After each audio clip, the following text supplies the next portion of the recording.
세 번째로 이제 성자가 되라라고 하는 것인데요. 성자가 되라.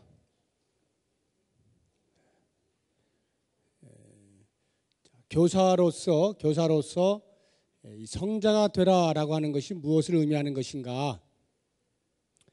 성자라고 하는 것은 인격을 말하는 것입니다. 인격, 성품. 우리 교사에게 있어서 가장 위험한 것이 있다면 바로 이 인격적 결함입니다. 이것을 영어로는 인테그리티라고 그러는데요. 이 인테그리티가 손상을 입게 될 때, 인테그리티를 번역을 하면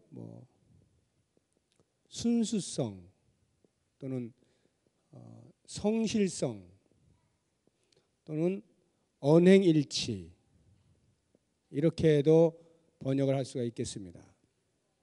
이 인테그리티가 없는 것이 교사에게 있어서 가장 치명적인 위험이다라고 하는 것입니다.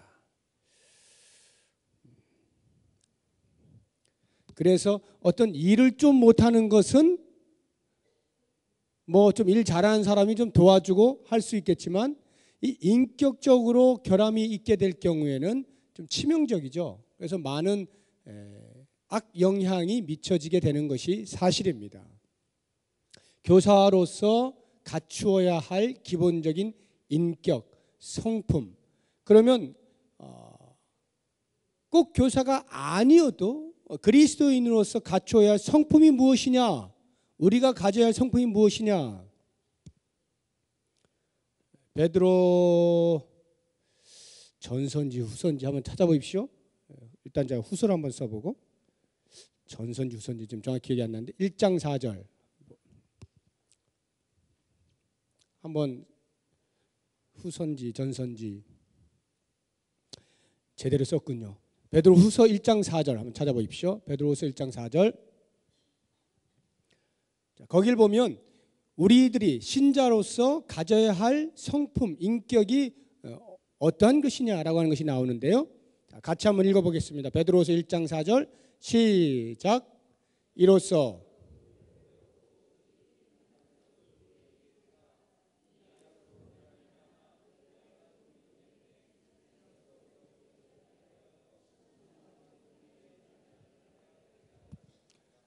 어떠한 성품이요?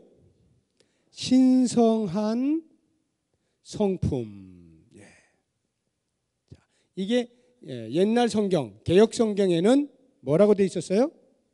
신의 성품 이렇게 표현이 되어 있었습니다.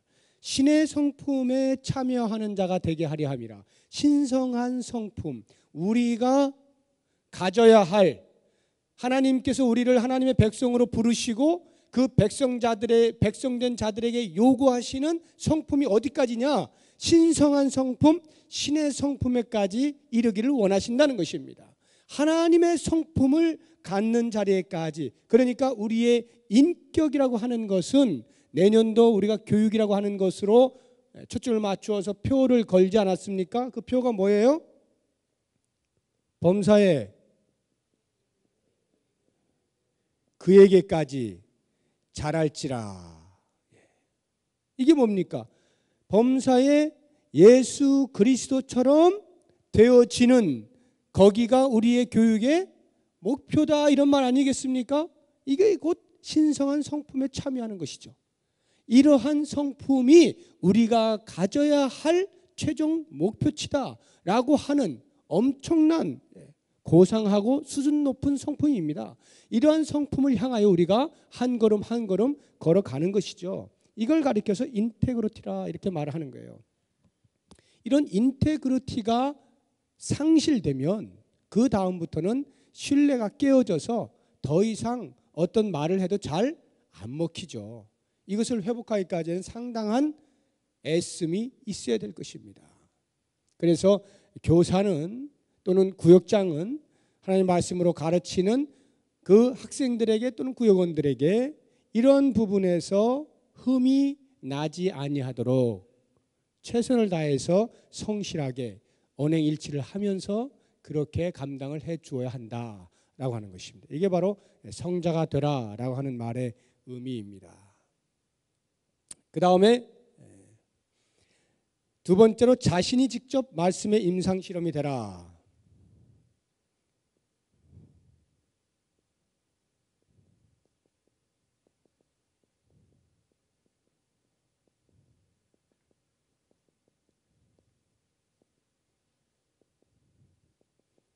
자신이 직접 말씀의 임상실험 대상이 되라. 이게 이제 무슨 말이냐?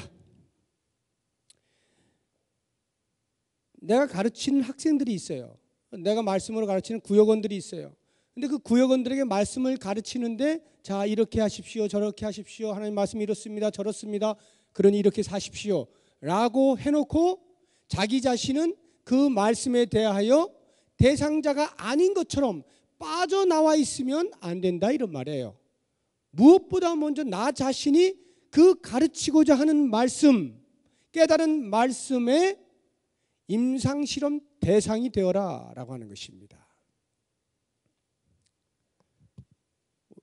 말씀의 임상실험 대상이라는 거예요. 그럼 이 말씀이 어떠하길래 그 임상실험 대상이 되어야 하느냐? 이 말씀은 디모데후서 3장 16절에 의하면 하나님의 말씀은 성경은 하나님의 감동으로 된 것으로, 그 다음부터 뭐가 돼 있어요? 교훈과 책망과 바르게 함과 의로 교육하기에 유익하다.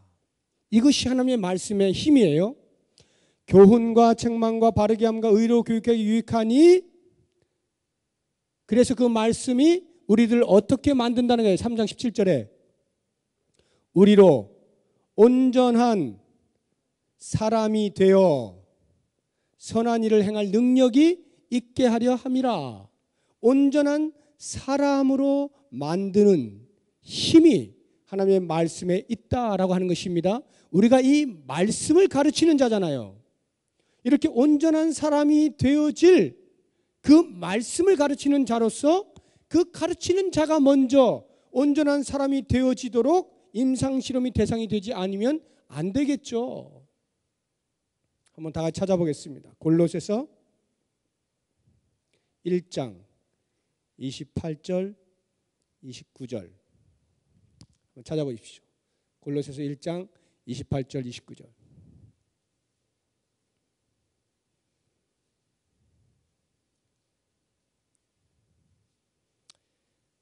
자신이 말씀의 임상실험 대상이 되라는 말의 의미가 무엇인지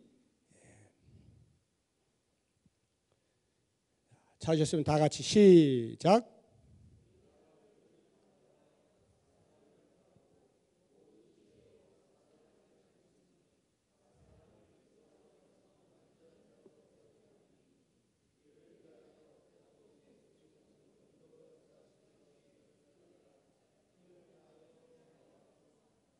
예.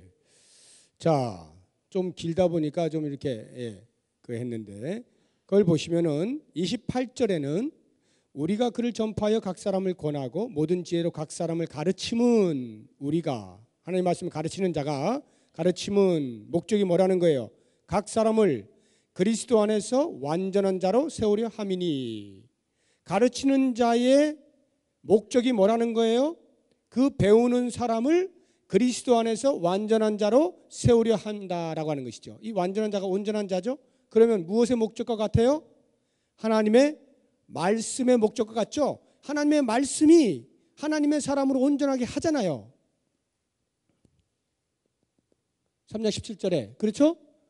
그런 것처럼 그 말씀을 가르치는 자도 역시 동일하게 하나님의 말씀의 목적처럼 그 배우는 자가 완전해지도록 가르친다라는 거예요. 그리고 그 다음 29절, 여기가 중요하죠. 이를 위하여 나도 내 속에서 능력으로 역사하시는 이의 역사를 따라 힘을 다하여 수고하노라. 이게 무슨 말입니까? 그 가르치는 말씀을 통하여 배우는 자가 완전한 자리에 이르기까지 그것을 위하여 애를 쓰지만 바로 그것을 위하여 나도 내 속에서 역사하시는 이의 역사를 따라 힘을 다해 수고한다. 즉 하나님의 말씀이 나에게 적용되어지도록 그 말씀을 나도 먹고 사는 자로 살아가도록 애를 쓰겠다. 힘을 다해 수고하겠다. 이 말입니다. 내가 먼저 임상실험 대상이 되겠노라 이 말이죠.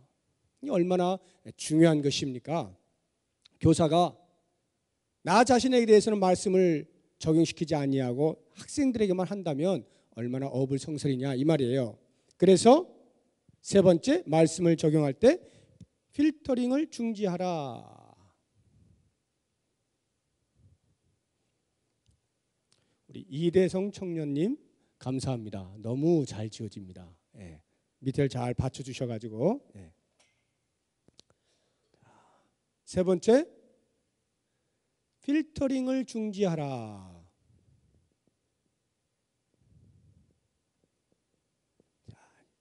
말씀을 적용할 때 이렇게 임상실험이 대상이 되어서 그 말씀이 나에게 적용되어지도록 할 때의 중요한 태도가 뭐냐 하면 필터링을 중지하는 것입니다.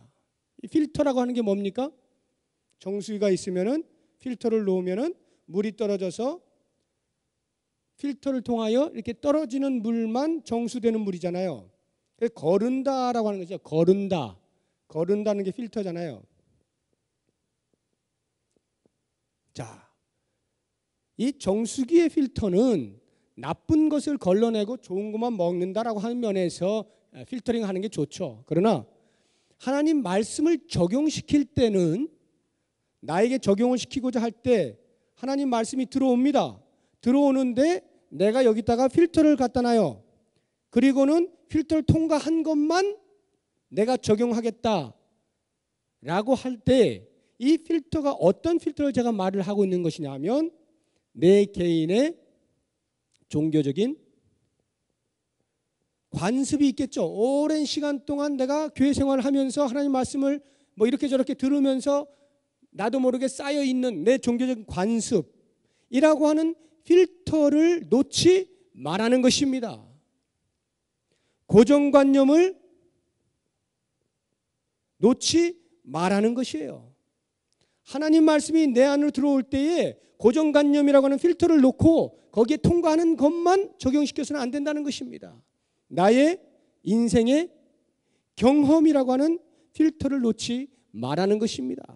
선입관 놓지 말라는 거예요. 내가 가지고 있는 사상 놓지 말라는 것입니다. 하나님 말씀이 내 안에 들어와 나를 적용시키려고 할 때에 이와 같은 것들은 전부 다 하나님의 말씀을 적당히 희석시키게 된다는 거예요. 다시 말하면 내가 가지고 있는 고정관념을 통과한 것만 만약에 그 말씀을 적용한다고 하면 이 말씀 자체가 이미 내 고정관념 속에서 필터링 되어졌기 때문에 이 말씀 자체가 적용의 의미가 없어진다는 것입니다. 할 수 있는 그 말씀에 내가 전혀 이러한 것에 부담이 되지 아니하는 것만 하겠다는 뜻이거든요. 이렇게 되면 정직하게 하나님 말씀에 반응하는 삶을 살 수가 없게 되는 것입니다. 그래서 내 삶에 있어서 지금까지 이렇게 형성되어져 온 하나님의 말씀을 읽거나 듣거나 묵상하거나 연구를 하면서 받아들여지는 그 말씀이 내 삶을 변화시키려고 할 때에 이런 것들을 지워버리라는 것이에요. 마가복음 6장을 보면은 예수님께서 큰 일들을 행하실 때에 기적들을 베푸실 때에 그 주변에 있는 동네 사람들, 예수님이 어렸을 때부터 어떻게 자랐는지를 다 보고 있었던 가족을 비롯한 그 동네 사람들은 뭐라고 말을 하느냐 하면 마가복음 6장 4절에 보면 이가 목수의 아들이 아니더냐, 목수의 아들이 아니더냐. 무슨 말입니까? 그들의 경험 속에서는 예수는 목수의 아들에 불과한 거예요. 그러니까 그들이 가지고 있는 이 경험에서 예수의 행하시는 일을 볼 때에 필터링을 하니까 그 예수께서 행하신 놀라운 기적, 하나님의 아들로서 행하신 그 능력을 그대로 자기에게 받아들일 수가 없는 거예요. 없는 거예요. 그건 이상한 것이 되어버린 것입니다. 이렇게 고정관념이라고 하는 것, 선입관이라고 하는 것, 내가 가지고 있는 사상이나 내 경험, 삶의 경험 또는 종교적인 관습조차도 하나님 말씀이 들어올 때 그것이 만약에 막혀진다고 하면 이것을 내려놔야 돼. 이것을. 말씀을 그것으로 걸으면 안 되는 것입니다. 이걸 내려놓고 말씀을 그냥 받으시라는 것입니다. 그렇게 적용을 할 때 비로소 거기에 내 삶의 변화가 일어나요. 왜 30년, 40년 신앙생활 하는데도 변화가 도무지 안 일어나느냐? 말씀을 안 보기 때문이 아닙니다. 신앙생활 안 하기 때문이 아니에요. 모든 걸 다 하는데도 불구하고 전혀 변화가 일어나지 아니하는 것은 오직 이것 때문입니다. 이러한 것들이 말씀을 들을 때 막아버리는 거예요. 그래서 이것이 허용하는, 이것을 통과하는 것만 받아들이니까 맨날 똑같은 신앙생활을 하고 있는 것이죠. 하나님의 말씀 무궁무진해서 어떠한 사람도 변화시킬 능력을 가지고 있거든요. 세대를 불문하고 어떠한 상황을 불문하고 하나님의 말씀은 변화시킬 능력을 가지고 있는데 사람들이 이와 같은 것들로 꽉 얽매여 있으면 아무리 말씀이 들어가도 변화를 받지 못한다는 거예요. 이것이 바로 예수님 당시에 사두개인들, 바리새인들, 서기관들이 했던 모습입니다. 그렇게 하나님의 말씀에 투철했던 사람들이 왜 예수를 못 받아들이는가? 그들의 종교적인 관습에 의하여 예수는 하나님의 아들일 수가 없는 것이었습니다. 그래서 그 말씀을 그대로 받아들이지 못해요. 자기 자신에게 적용을 시키지 못했다는 것이죠. 오늘날에 우리들이 신앙생활을 할 때에 왜 내 삶은 이렇게 변화가 없을까? 이유는 매우 간단합니다. 주의 말씀을 들을 때에 그 말씀이 나로 하여금 적용되어지도록 순수하게 다 받아들이지 않기 때문에, 그렇기 때문에 변화가 일어나지 아니하는 것입니다. 이렇게 하나님의 말씀이 나를 적용시키려 할 때 필터링을 중지해야 합니다. 바로 그 자리에서부터 드디어 인격적인 성장이 신성한 성품에 참여할 수 있는 자리로 나아갈 수가 있게 된다. 성자가 되어지는 그 길로 들어서게 되는 것이다 라고 하는 것입니다. 마지막 네 번째로 도덕주의를 배격하라 라고 하는 것인데,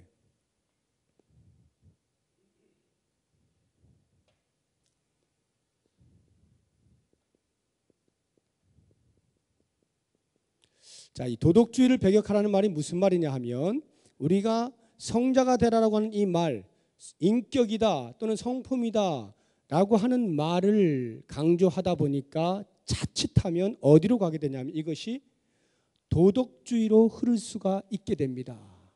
이게 무슨 말이냐면 하나님 말씀을 가르쳐요. 그런데 워낙 이런 인격이 중요한 것이고 사람의 변화가 중요한 것이고 성품적으로 바뀌는 것이야말로 진정한 그리스도인이지 라고 하는 것을 강조하다 보니까 자기도 모르는 사이에 도덕주의자가 되어 있는 거예요. 선하게 살면 되는 거예요. 하나님 말씀이 어떻게 말을 하든지 착하게 살면 되는 거예요. 다른 사람 해코지하지 아니하고 살면 그게 되는 거예요. 야, 예수 믿으면서 사기치고 거짓말하고 하느니 너희들 정직하게 살아라. 정직하게 살아라. 이것은 굳이 교회가 아니어도 가르칠 때가 많이 있어요. 이 세상에서도 그 정도의 교훈은 가르치는 것이 많습니다. 다른 종교에서도 그런 도덕에 대하여 가르치는 종교가 많이 있습니다. 우리가 하는 것은 이런 도덕주의를 가르치기 위하여 하는 것이 아니에요. 우리가 인격을 말하고 성품을 말하는 것은 철저하게 십자가로 인하여 바뀌어진 삶을 말하는 것이지 우리 인간 수준에서 좀 더 착한 사람을 만드는 것이 아니란 말입니다. 많은 사람들 가운데 좀 나은 도덕성을 가진 사람을 만드는 것이 우리의 목적이 아니란 말입니다. 하나님의 말씀, 십자가의 피가 무엇을 의미하는지를 알아서 그 삶에 상응하는 삶을 살다 보니 도덕적인 삶을 사는 것이고 윤리적인 삶을 살 수밖에 없는 것, 이것이 우리가 지향하는 모습인 것입니다. 그래서 이러한 도덕주의를 십자가의 피로 대치해야 된다라고 프랑스의 작 엘룰이라고 하는 신학자가 이야기를 했어요. 기독교는 도덕주의를 십자가의 피로 대치해야 한다. 그럴 때만이 진정한 기독교가 살아날 수 있다라고 말하는 것입니다. 그래서 기독교를 종교로 떨어뜨리지 말라는 것이에요. 기독교를 종교화시키지 말라는 것이에요. 오직 기독교는 십자가입니다. 이 십자가를 통하여서 인격에 도달하게 되는 것입니다. 이것을 꼭 기억을 하셔서 우리가 성자가 된다라고 하는 개념이 그리스도의 십자가의 은혜, 구원의 은혜로 말미암아 가야 할 사람으로서의 인격, 도달해야 할 곳으로서의 신성한 성품을 지향해야 하는 것이죠. 그러한 인테그리티가 우리에게 있어야 한다는 것입니다. 특히나 그 하나님의 말씀을 가지고 가르치는 자의 자리에 서 있는 사람이라면 더할 말할 것 없이 이러한 성자가 되어지는 이 일에 최선의 노력을 해야 하는 것입니다. 네 번째,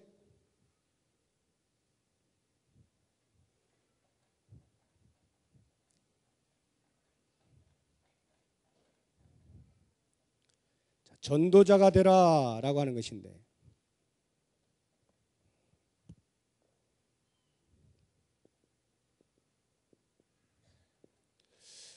전도자,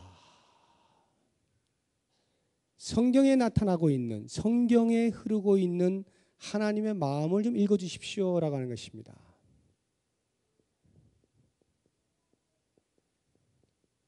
성경의 면면이 흐르고 있는 하나님의 마음을 읽어주십시오. 어떤 면에서? 칭의적 관점에서. 이건 무슨 말이냐면, 칭의적 관점이라고 하는 것은 구원에 관하여 이런 말입니다. 구원에 관하여 하나님의 마음을 좀 읽어주십시오라고 하는 것인데, 이 하나님의 마음을 성경 구석구석 어디에서나 다 찾아볼 수 있어요. 그냥 가장 선명하게 또 강조하고 있는 곳이 있는데, 그곳이 바로 누가복음 15장. 예수님께서 비유 3가지를 들죠. 예수님께서 죄인들과 세리들과 함께 식사를 하고 같이 어울리고 다니니까 옆에 있던 율법주의자들이, 바리새인들이, 서기관들이, 사두개인들이 어라 저것 봐라, 어라 죄인들하고 같이 있네, 세리하고 같이 있네. 사람 취급도 하지 아니했던 그 사람들과 함께 어울리는 예수를 보면서, 아니 저러면서 우리한테는 뭐 랍비라고 그래? 이러고 있는 그 모습을 예수님께서 알아채시고 그들을 향하여 3가지 비유를 말씀하시죠. 뭡니까? 첫 번째가 양 100마리, 그 중에 1마리를 잃었다는 것이죠. 두 번째로 10 드라크마, 그 중에 하나를 잃어버린 여인. 세 번째, 2 아들. 누가복음 15장에 이 3가지 비유가 나오잖아요. 제가 이제 이 말씀을 그 2년 전에도 이렇게 할 때 제가 직접 말씀을 찾으면서 누가복음 15장 4절, 8절, 11절에 공통으로 들어오는 있는 말씀을 찾으셔야 했던 우리 홍 장로님께서 다 있는데 이렇게 찾아내셨거든요. 제가 그때 깜짝 놀랐거든요. 그렇게 쉽게 봐지는 것이 아닌데 말이죠. 역시 우리 선생님 출신이시라 그냥 탁 이렇게 맞추셔. 제가 그때 굉장히 감명 깊게 기억이 생생한데, 그 세 비유의 핵심은 바로 그 있는데라고 하는 단어입니다. 우리나라 한글로 있는데 이렇게 이제 번역이 되었죠. 어떤 사람이 양 100마리가 있는데, 한 여인이 드라크마 10개가 있는데, 한 사람이 2 아들이 있는데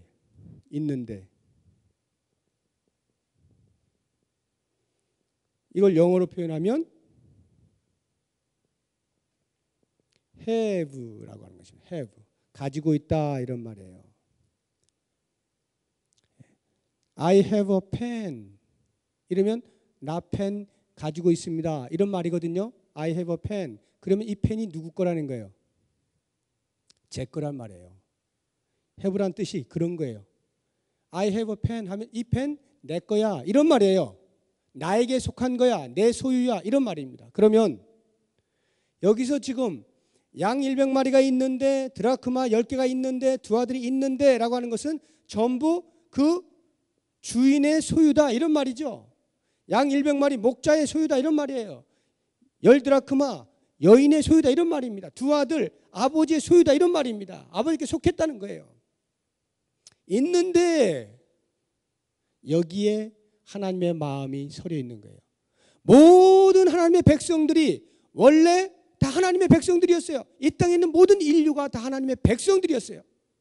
하나님께서 온 인류를 소유하고 있었는데 그만 그 중에 한 양이 도망갔고 그 중에 한 드라크마가 없어졌고 그 중에 한 아들이 집을 뛰쳐나간 거예요.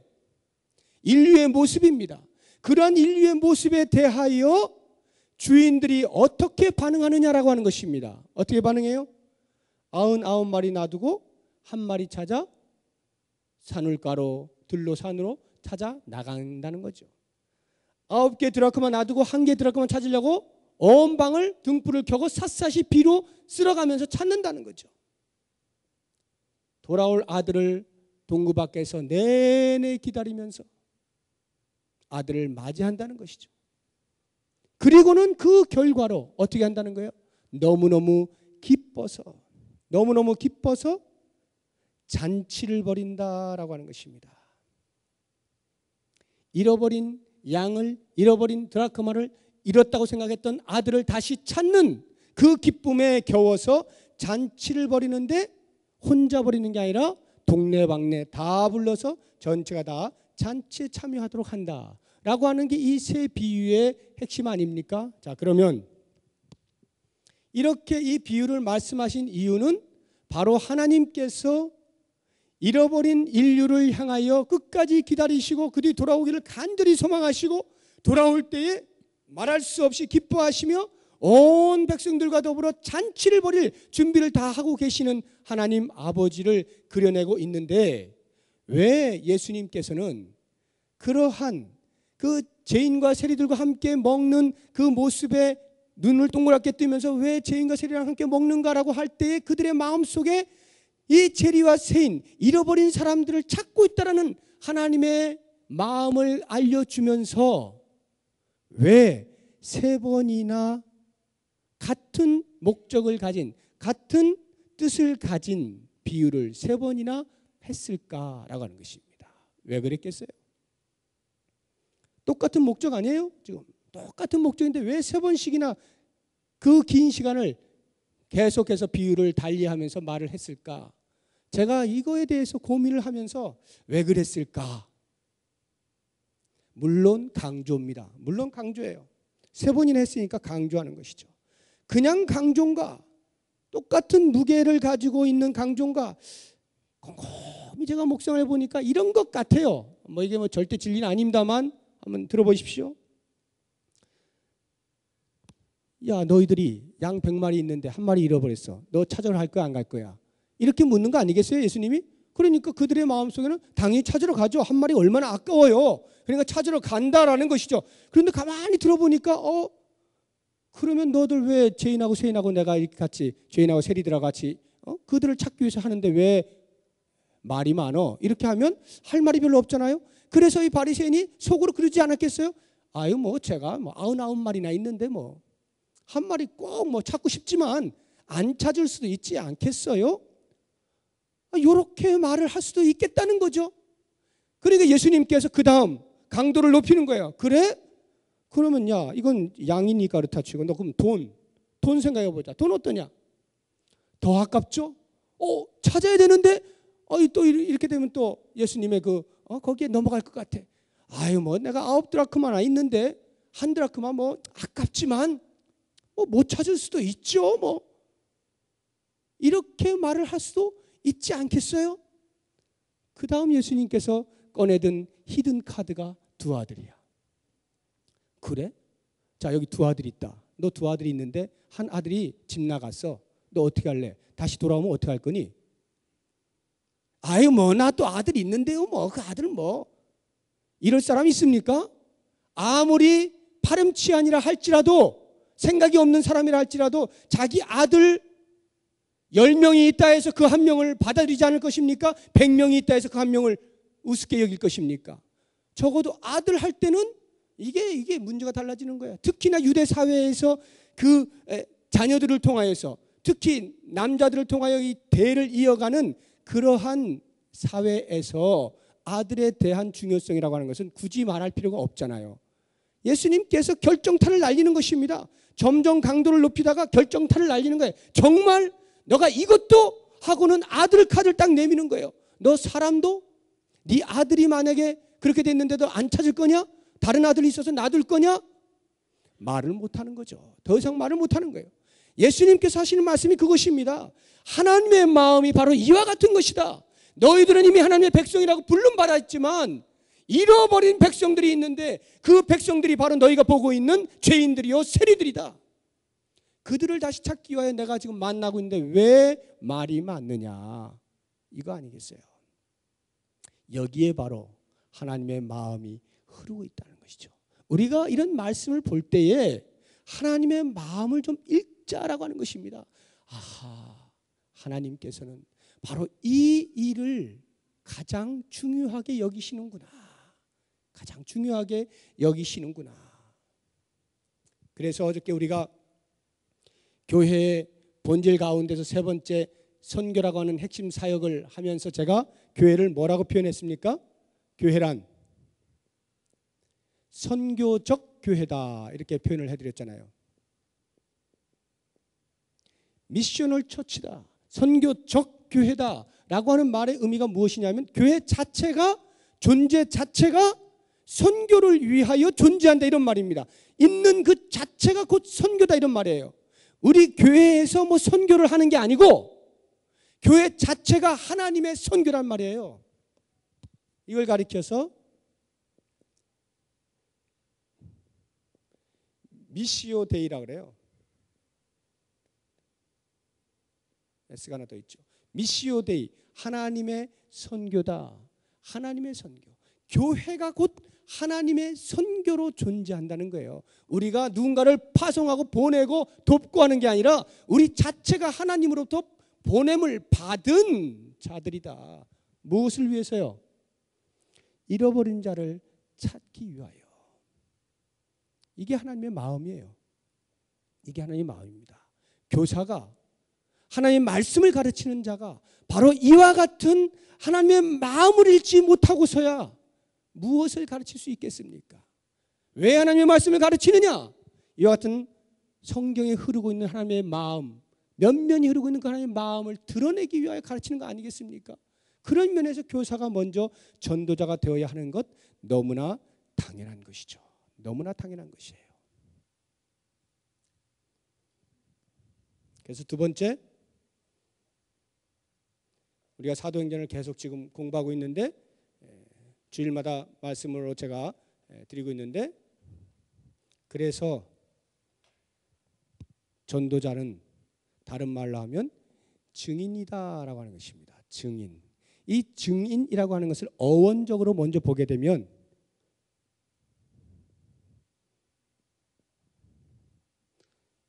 이것도 헬라어예요. 마르티스라고 그래요. 마르티스.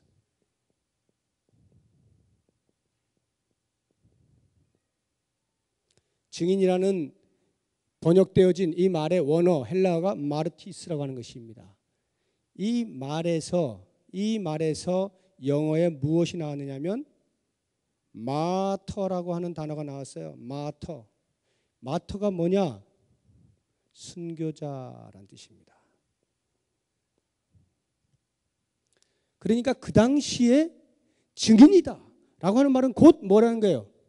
죽는 사람이다, 이런 말이에요. 무엇을 위하여 죽느냐? 그리스도의 이름을 위하여 죽는 거예요. 그리스도를 위하여 죽는 것입니다. 이것이 그 당시의 증인이었어요. 이런 어원적인 그 용어의 그 내용을 보시면서 증인이 꼭 해야 하는 것과 꼭 하지 말아야 하는 것 두 가지를 구별을 한다면, 먼저 하지 말아야 될 것, 증인이 하지 말아야 될 것.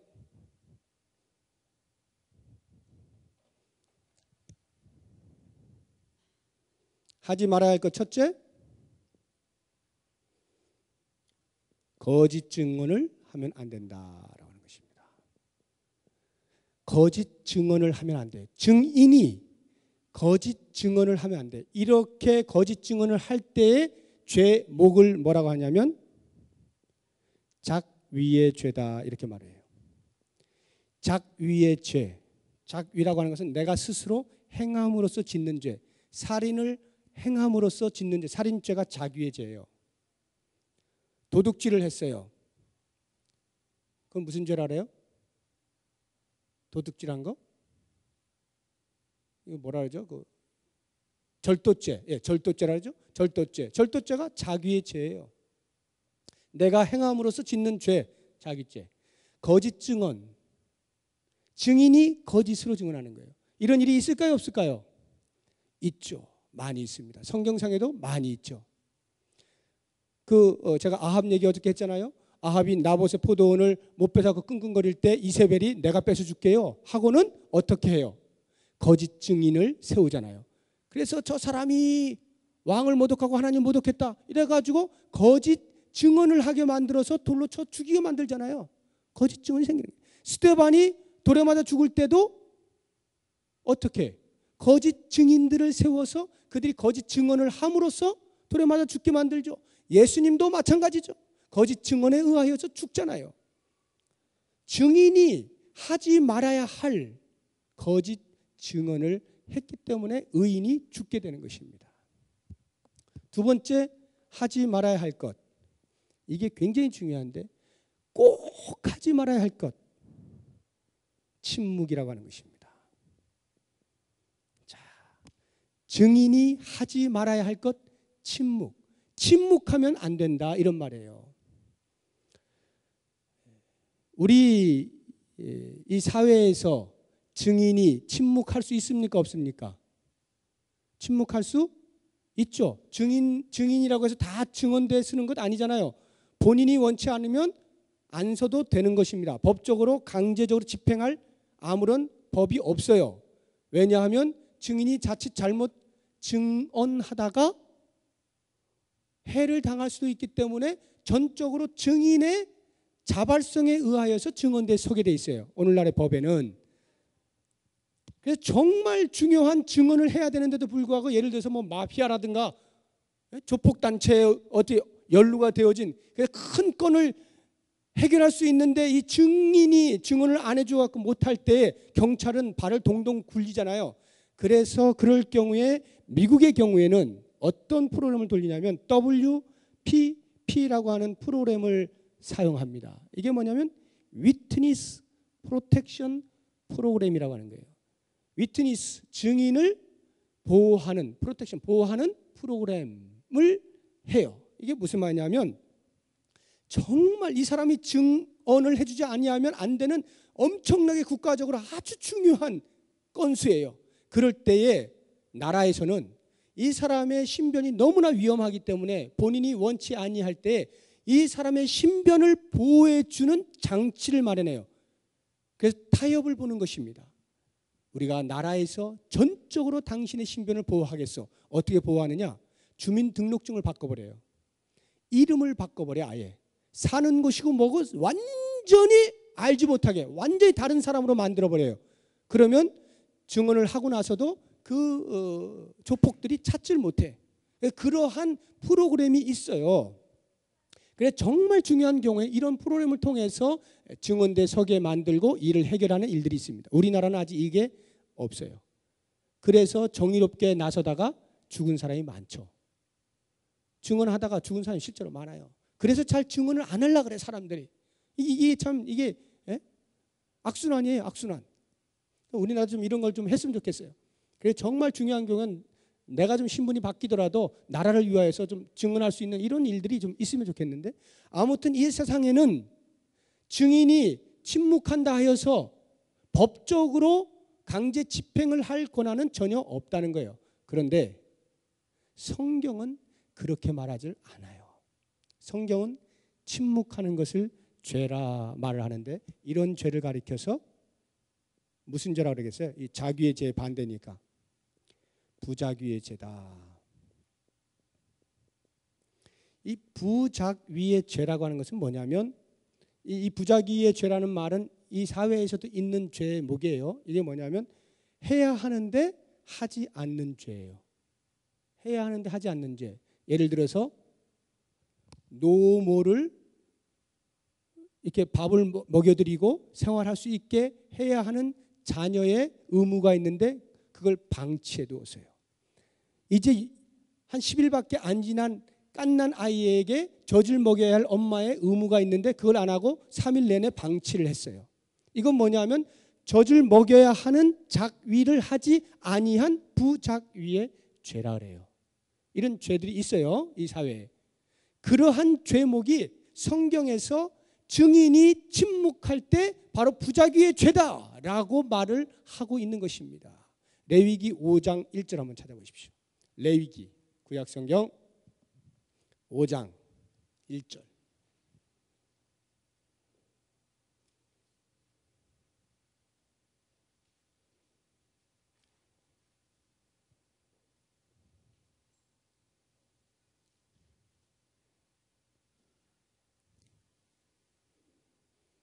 찾으셨으면 다 같이 시작.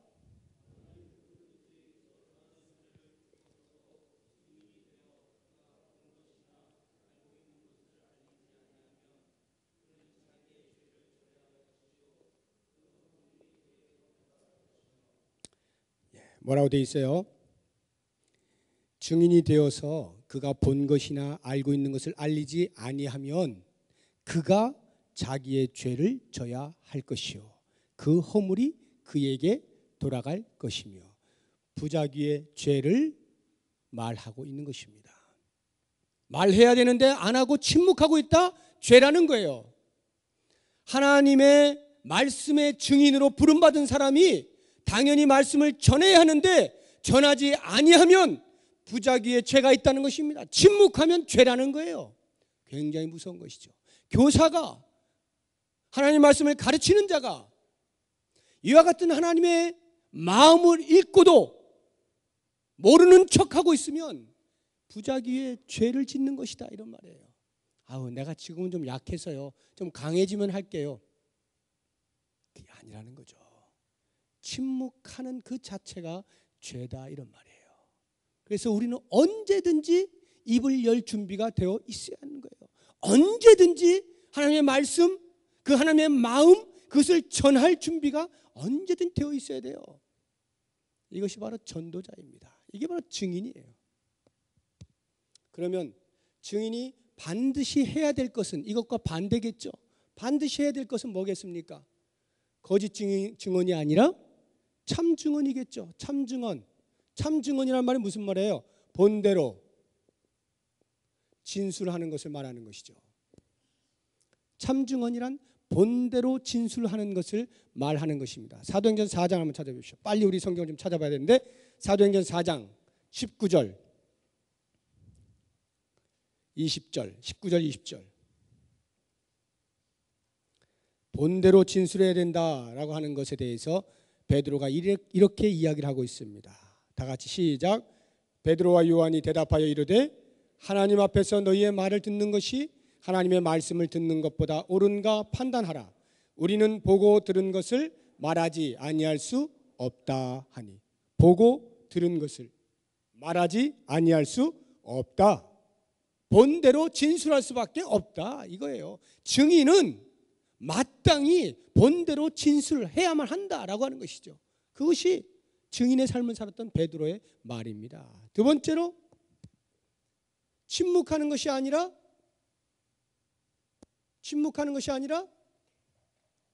오히려 열정적으로 증언해야 된다. 증언을 하되 대충 하는 게 아니라 열정적으로 가슴에 불을 뿜고 그렇게 증언을 해야 된다라고 하는 거예요. 증인은 열정적으로 증언해야 된다. 자, 또 빨리 한번 찾아보죠. 예레미야 20장 9절. 예레미야 20장 9절. 구약성경 1082쪽입니다. 구약성경 1082쪽 예레미야 20장 9절 시작. 내가 다시는 여호와를 선포하지 아니하며 그의 이름으로 말하지 아니하리라 하면 나의 마음이 불붙는 것 같아서 골수에 사무치니 답답하여 견딜 수 없나이다. 그 이스라엘 백성들을 생각하면 도저히 말하고 싶지 않아요. 저렇게 말을 해도 못 알아듣는 저 이스라엘 백성들, 이젠 더 이상 말하지 않으리라 다짐을 하면 할수록 예레미야 마음 가운데는 이 중심에 불이 붙어요. 하나님의 말씀을 전하지 아니하면 안 되는 그 골수의 사무침이 있어요. 그래서 저렇게 못 알아듣는 저 어리석은 백성들, 다시는 말하고 싶지 아니한데 또 말하게 되고 또 말하게 될 수밖에 없다. 증인은 열정적으로 내 속에 있는 보고 들은 것을 말하지 아니할 수 없는 거예요. 불을 뿜어내는 것입니다. 한 군데만 더 찾아보겠습니다. 신약 고린도전서 9장 16절입니다. 고린도전서 9장 16절.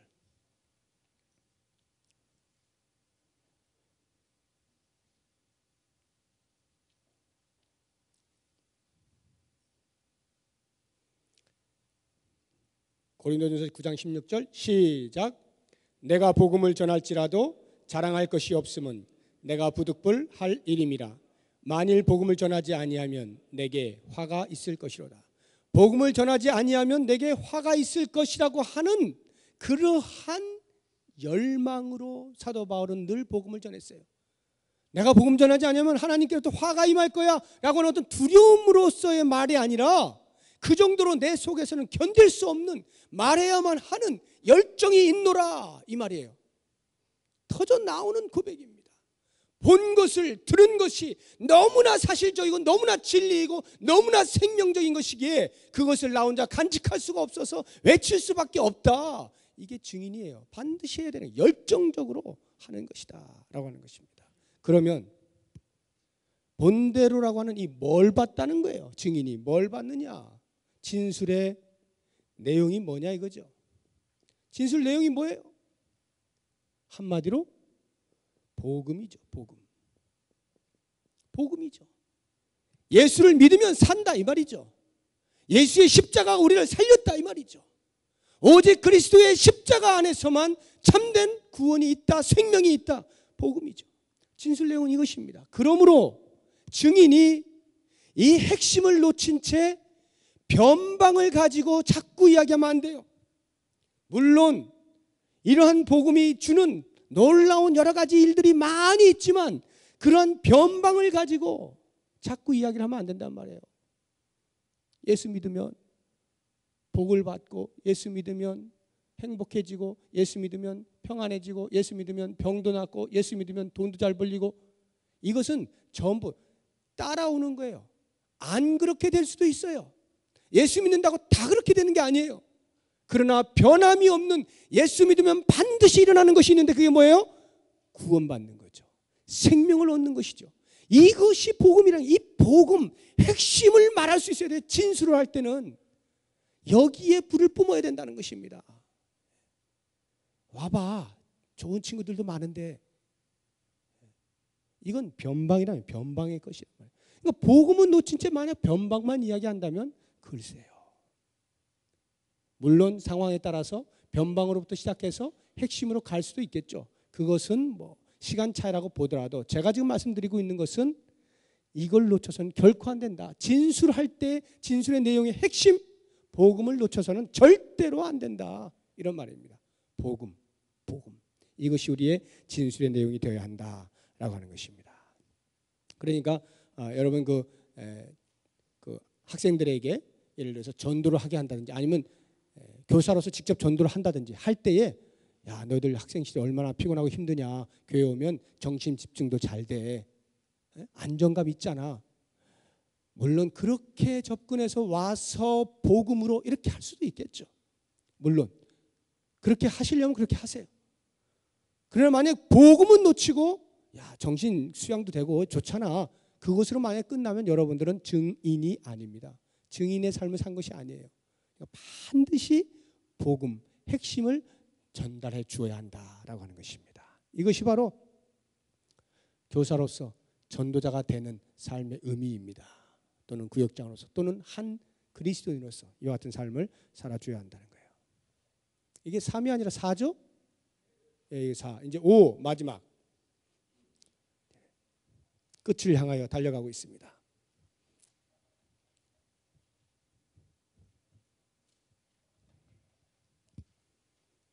마지막 다섯 번째,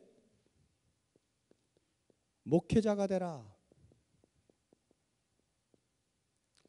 이걸 다른 말로 말하면 이 목회자가 되라라고 하는 말에 다른 말로 하면 교사는 목회자는 벌써 이 교육자라고 하는 이 신분이 다른 기능이 다른 그 자리가 포지션이 있잖아요. 그러니까 이건 우리는 아니구나 이렇게 생각하실지 모르겠는데 이게 뭘 말하느냐 하면은 아버지가 되라 이런 말이에요. 아버지가 되라. 그래서 말씀을 가르치는 자를 영적인 아버지라 이렇게 말하지 않습니까? 제가 젊어도 여기 연세 드신 분들도 제가 영적인 아버지라는 거 아세요? 네, 이게 이제 말씀을 가르치기 때문에 그런 거예요. 제가 뭐 아버지 같아서가 아니라 말씀을 가르치기 때문에 영적인 아버지라 이렇게 말을 하는데 교사가 학생들에 대하여 또는 구역장이 구역원에 대하여 영적인 아버지란 말이에요. 이게 바로 목회자가 되라는 말의 의미입니다. 아버지. 한번 볼까요? 하나님의 말씀을 찾아보죠. 고린도전서 4장. 고린도전서 4장 15절에서 16절.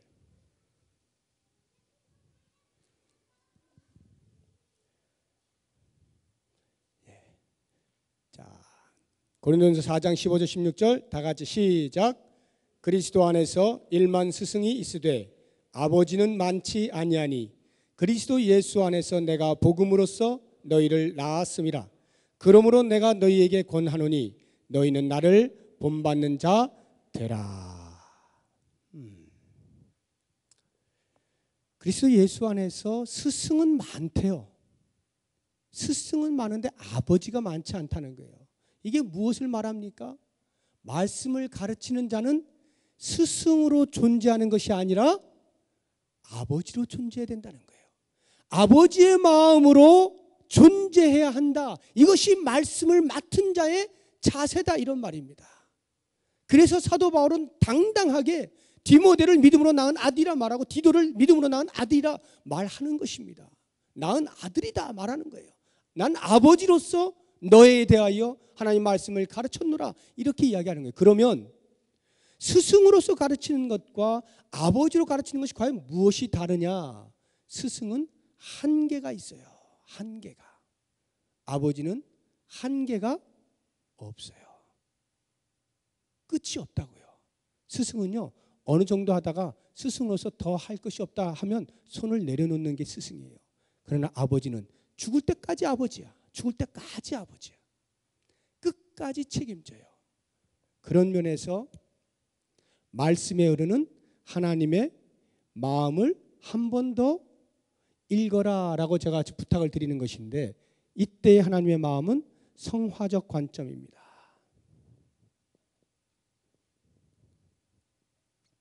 성화적 관점에서 하나님의 마음. 성화적이라는 말은 아까 칭의적은 예수를 믿게 하는 그 구원이 일어나는 사건을 말할 때에 이 성화적이라는 그 구원을 받은 자가 그 다음 자라나는 이 과정을 성화라고 합니다.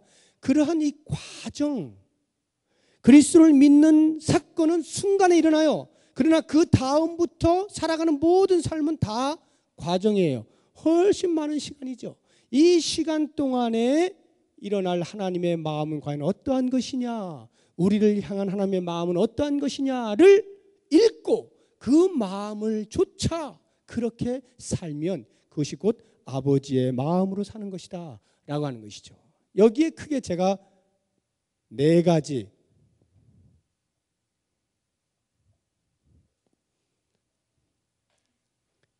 기로 시작하는 네 가지 단어를 소개를 해드리려고 합니다. 첫 번째가 기대라고 하는 것입니다. 기대. 아버지는 자녀에 대하여 기대가 있습니다. 아버지는 자녀에 대하여 기대가 있어요. 우리가 말씀으로 낳은 아이들, 말씀을 가르치고 있는 그 학습자들, 그 대상들에 대하여 가장 먼저 아버지의 마음을 갖는 것은 기대하는 것입니다. 어떤 기대입니까? 아유, 저 사람은요 정말 기대할 게 없어요. 저 사람은 내가 같이 이렇게 같이 하고 있는 것이지, 볼 게 없어요. 쟤는요, 진짜 쟤는 내가 몇 년 해봤는데 안 돼. 쟤는 그냥 내가 할 수 없이 그냥 데리고 있는 거지. 쟤는 안 되는 애예요. 그 교사가 안 되는 거예요. 그거는 교사가 안 되는 거라. 기대가 없으면 끝난 거예요. 아버지가 더 이상 아닌 거죠. 아버지는 반드시 기대하게 돼 있어요. 그러면 우리가 무엇을 기대하는가?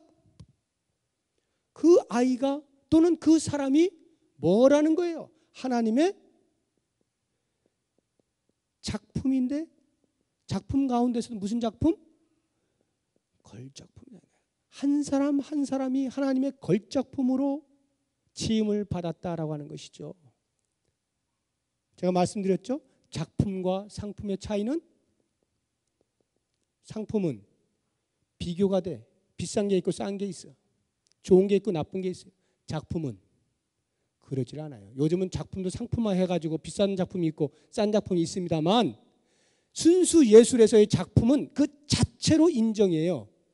이것은 고흐의 작품, 이것은 고갱의 작품, 그냥 그 자체로 유일한 거예요. 걸작품이에요. 그 자체로 비교하지 않습니다. 그것을 돈으로 환산할 때, 상품이 되어질 때 작품이 비교되어지지, 작품은 결코 서로 비교하지 않아요. 그 자체로 존중을 받는 것입니다. 이게 작품인데, 우리가 하나님의 작품이다라고 할 때에 하나님의 형상대로 지음받은 한 사람 한 사람은 각각 하나님이 덜 떨어지게 만든 사람이 없단 말입니다. 하나님의 고유한 특성을 따라, 목적을 따라 다 지음받은 사람인 것에 대한 인정을 하는 것, 이게 바로 기대예요. 이게 기대예요. 그러니까 여러분 가운데 자녀들이 정말 저 셋 중에 저 하나는 정말 볼 게 없고 기대할 게 없고, 저거 어떻게 저거 정신 좀 언제 차리나, 그게 무슨 아버지고 그게 무슨 어머니예요. 아무리 사람들이 손가락질 하더라도 그 아이가 하나님에 의하여 어떻게 되어질 것에 대한 간절한 기대를 놓지 않는 사람을 가리켜 부모라고 그러지, 다른 사람들처럼 똑같이 그래 나도 포기해 그냥 놔버려, 그게 무슨 부모예요. 기대가 있는 것입니다. 기대가. 교사가 학생들을 가르칠 때 이 기대를 놓치면 그 학생에 대하여 더 이상 교사의 자격이 없는 겁니다. 더 이상 없어요. 이걸 분명히 아셔야 돼요. 기대를 하십시오. 왜? 하나님께서 우리에 대하여, 나에 대하여 기대하신 바가 이만큼이에요. 이만큼. 기대 안 하셨으면 어떻게 됐겠어요? 두 번째, 기대만 하고 말 것이냐? 하나님께 야, 넌 언젠가 내가 이런 작품을 만들었으니까 하고 그냥 내팽개치느냐? 절대 그렇지 않습니다. 그 다음 하시는 게 있어요. 뭐냐? 기른다 이런 말, 기른다, 양육한다 이런 말이에요. 제가 이 기자 맞춘이라고 할 수 없이 이렇게 한 거예요. 양육, 기른다 이런 말이에요. 우리가 학생에 대하여 기대를 잔뜩 해요. 막 마음에 기대를 잔뜩 하고는 전혀 안 가르쳐. 그냥 놔둬. 뭐 어차피 뭐 하나님께서 뭐 만들어 가실 텐데 뭐 하고 그냥 놔둬버려, 방치해버려? 아닙니다. 부모가 그 자녀가 형편없다고 생각되어질 때, 사람들의 손가락질 받을 때 언젠간 잘 되겠죠 놔둬버려? 아닙니다. 기르는 일이 있어야 돼요. 기르는 수고가 필요하다는 거예요. 양육을 해야 된다는 것이죠. 열심을 다해 양육하는 거예요. 내게 맡겨진 아이들, 아버지의 심정을 가지고 길러내야 되는 것이에요. 알아들을 때까지 계속 말하는 것입니다. 기르는 수고가 반드시 있어야 돼요. 땀을 흘려야죠. 가슴을 찢어내는 일들이 있어야 되죠. 그럴 때 그 기대가 성취가 되어지는 거 아니겠습니까? 기르는 일 결코 놓쳐서는 안 됩니다. 하나님께서 이거를 얼마나 잘 하시는지 야곱의 생애를 보면 금방 알 수 있잖아요. 야곱에 대하여 하나님께 가지셨던 그 기대치에 미치지 못하는 야곱의 삶에 대해서 하나님께서는 끊임없이 간섭하시기 시작하십니다. 계속 나타나시죠. 계속 간섭하면서 야 그거 아니잖아, 그거 아니잖아, 이렇게 치고 빼고 뭐 별걸 다 하시면서 계속하여 야곱을 길러내시잖아요. 결국에 야곱이 맨 마지막에 고백하는 게 뭐예요? 그 험악한 세월을 사는 가운데에서 결국에는 내가 다른 사람에게 복을 빌어줄 수 있는 존재인 것을 깨닫게 되면서 바로 앞에 가서도 내가 험악한 세월 130년 살았지만 내가 당신을 축복하오 이러잖아요. 하나님의 기르심 앞에 결국 그 기름의 결과로 나타나는 야곱의 모습, 이것이 바로 우리의 모습 아닙니까? 나의 모습 아니에요? 하나님의 기르심으로 인하여서 지금까지 되어오고 있는 이 사실을 똑같이 내가 말씀을 가르치는 그 학습자에게 그러한 기대를 하고 그러한 양육의 수고를 해야 한다라고 하는 것입니다. 세 번째, 이렇게 기를 때 우리는 사람이기 때문에 하나님께서는 끝까지, 하나님의 고집이 우리보다 훨씬 세기 때문에 끝까지 밀고 나가시죠. 우리가 죽지 하나님이 포기하시겠어요? 그런데 우리 인간은 이게 또 하나님은 아니라, 그러니까 하다 보면 아버지라 할지라도 어머니라 할지라도 자녀에 대하여서 하다 안 되면 그냥 한술 푹 쉬고 저놈은 진짜 내가 왜 나가지고 이 고생을 이럴 수도 있잖아요, 가끔. 그러나 마음마저 그런 건 아닌데 이렇게 하도 힘들면 그럴 때가 있단 말이에요. 그럴 때 그렇게 기름의 수고가 너무나 진하여 육체적으로 감당하기 힘들고 정신적으로 버티기 힘들 때 뭘 해야 된다는 거예요? 기도하시라. 기도하시라. 하나님, 제 혼자 힘으로는 이거 감당 못하겠어요. 내가 이만큼 수고했으면 이 정도의 열매는 맺어줘야 되는데 왜 안 되나요? 제가 지금 견디기 힘듭니다. 하나님, 저에게 힘 주십시오. 기도해야 돼요. 하나님, 저 영혼 정말 저를 쳐서 복종시켰던 것처럼, 저를 이만큼까지 되게 하셨던 것처럼 저 아이에게도 그와 같은 은혜를 주십시오. 기도해야 되는 거예요. 전적으로 하나님의 은혜로 감당하는 것입니다를 고백을 해야 돼요. 이게 기도예요. 기도하는 자식은 망하는 법이 없다. 어거스틴의 어머니 모니카 말 아니에요? 기도하는 자식은 망하는 법이 없다. 어머니가 자녀를 위하여 기도할 때 그 자녀는 결코 망하지 않는다라고 하는 것입니다. 우리가 부모의 심정으로 기도할 때 그 자녀가 결코 망하지 아니할 것을 소망하면서 계속하여 기도를 해야 한다라고 하는 것이죠. 마지막 네 번째, 그래도 답이 없어. 1년을 기다려도 2년을 기다려도 답이 없어. 아무리 기도하고 금식하고 별짓을 다 해도 눈물만 쏙쏙 빼. 그 아이에게 대해서 어떻게 돼요? 포기하는 게 아니라 기다려야 한다라고 하는 것입니다. 기다려라는 거예요. 기다리세요. 기다리세요. 기다리는 것이 최고입니다.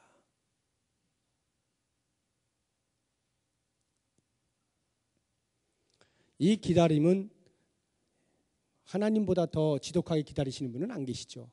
온 인류에 수천 년을 흘러오면서 계속해서 지금 기다리고 계시는 거 아니에요? 하나님의 백성이 돌아올 때까지 계속하게 기다리고 계시는 거 아닙니까? 예.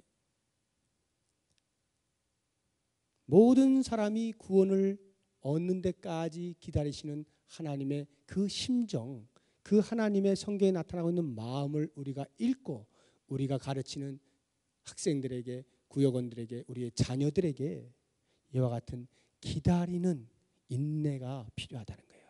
끝까지 기다리고. 이 네 가지를 가만히 보십시오. 이건 반드시 이런 순서를 따라 되어지는 거 아니에요. 이게 막 혼합되어져서 같이 막 뒹굴면서 이렇게 되겠죠. 이러한 것이 바로 아버지의 마음이다라고 하는 것입니다. 이런 마음으로 우리의 후손들을 가르칠 수 있길 바라고, 이제 마지막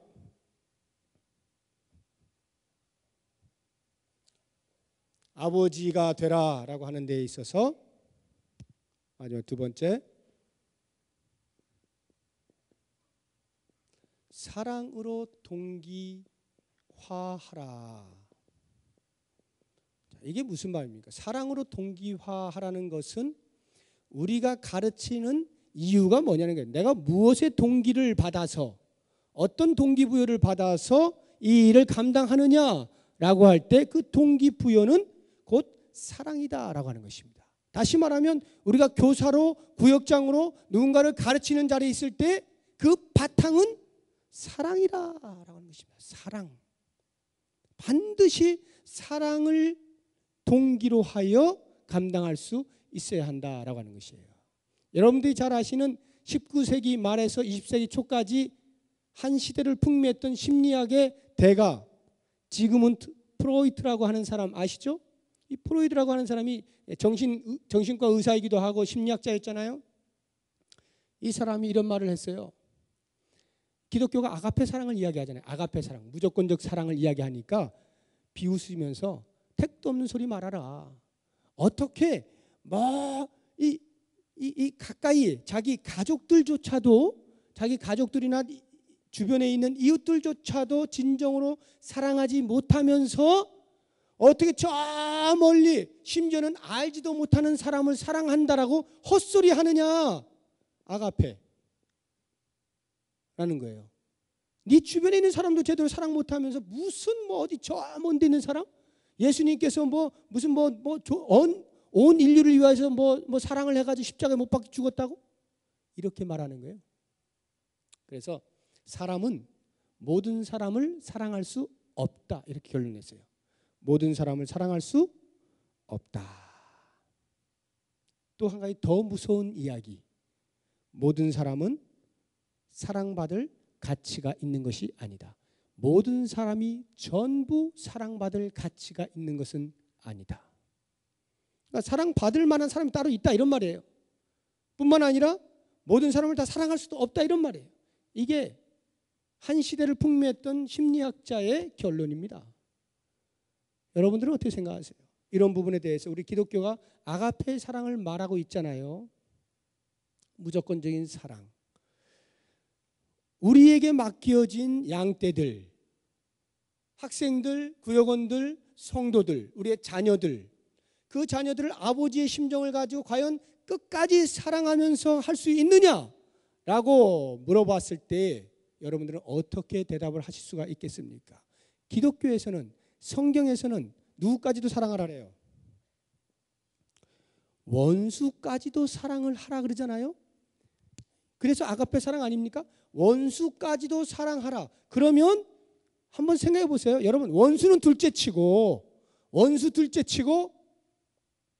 원수까지도 사랑하는 것이 성경에서 말하고 있는 사랑이라고 한다면 하물며 하나님이 나에게 맡겨주신 내 양떼들, 내 학생들, 내 구역원들, 내 자녀, 그것 정도도 사랑을 못한다? 있을 수 없는 거죠. 그게 무슨 기독교예요.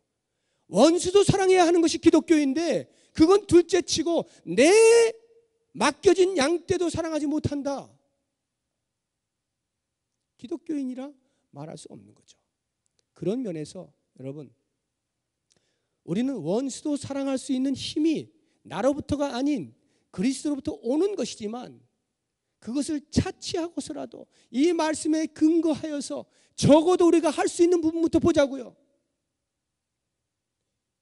내 학생들, 내 자녀, 나에게 맡겨진 구역원 사랑 못합니까? 저 사람은 내 사랑을 받기엔 너무나 거리가 먼 사람입니까? 그렇다면 그 사람은 프로이드 신봉자입니다. 정신과 의사인데 정신병이 좀 있는 것 같아요. 하나님의 말씀은 너무나 거리가 먼 이야기를 하고 있지 않습니까? 그러나 우리는 어떤 사람들입니까? 성경에 나타나고 있는 하나님의 마음은 전적으로 온 인류에 대한 사랑으로 가득 차 있잖아요. 사랑으로 가득 차 있잖아요. 그 마음을 우리가 읽어서 그 하나님 아버지의 마음처럼 나를 통하여 말씀을 배우는 자에게 나도 그에게 아버지와 같은 심정으로 그 사랑의 마음을 품고 전할 수 있다면 얼마나 아름다운 삶을 사는 것이 되겠습니까? 이렇게 살아가는 일꾼이 있을 때 비로소 그 교회가 건강하게 목적을 향하여서 나아갈 수 있지 않겠어요? 그러므로 이러한 사랑을 할 때는요, 여러분 마지막으로 이렇게 생각하십시오. 내가 할 수 없을 것만 같은 대상이 있을 때, 내 사랑을 받을 수 없을 것만 같은 대상이 있을 때, 내 사랑을 무가치하게 여기고 짓밟아버리고 무시하고 조롱하고 이런, 그래 도저히 저 사람에게 내 사랑을 줄 필요도 없다고 생각되어지는 그러한 순간에 사랑은 감정으로가 아니라 의지로 하는 것임을 꼭 명심하시고 내 감정이 될 때까지 기다리지 마십시오. 그리고는 의지적으로 발동할 때 거기에 비로소 원수를 사랑하는 비결이 나타납니다. 여러분은 여러분의 감정으로 절대 원수를 사랑하지 못해요. 죽었다 깨나도 감정적으로 원수를 사랑하지 못해요. 그러나 의지적으로는 되잖아요. 어떤 의지? 하나님께서 그렇게 말씀하셨다는 거예요. 하나님이 원수도 사랑하라고 말씀하신 거죠. 그 의지를 가지고 해보세요. 그러면 의지에 감정이 따라오게 되어 있습니다. 대부분의 원수를 사랑하는 위대한 기독교인들이 다 이와 같은 방법을 합니다. 저절로 그냥 뭐 감정이 다 풀려가지고 그냥 쓱, 그게 무슨 원수예요. 더 이상 원수도 아니지. 근데 어떻게 원수가 사랑돼요? 말씀하니까. 하나님의 원수되었던 우리를 사랑하신 하나님의 사랑의 마음으로 우리도 의지적으로 하는 거예요. 그러다 보니까 그 감정이 따라오는 것을 경험하게 되면서 원수를 사랑하는 말씀의 의미가 무엇인지를 체험하게 되는 거죠. 우리에게 맡겨진 양들을 교사로서, 구역장으로서 그와 같은 심정으로 한다면 그 사랑 앞에 녹아나지 아니할 자가 누가 있겠어요? 그러한 우리의 후손들에 대한 아름다운 삶을 바라보시면서 오늘 나에게 맡겨진 교사로서, 구역장으로서 또는 한 사람의 그리스도인으로서의 분명한 삶을 살 수 있기를 바랍니다. 이 시간에 다 같이 오늘 말씀을 생각하면서 같이 한번 기도했으면 좋겠습니다.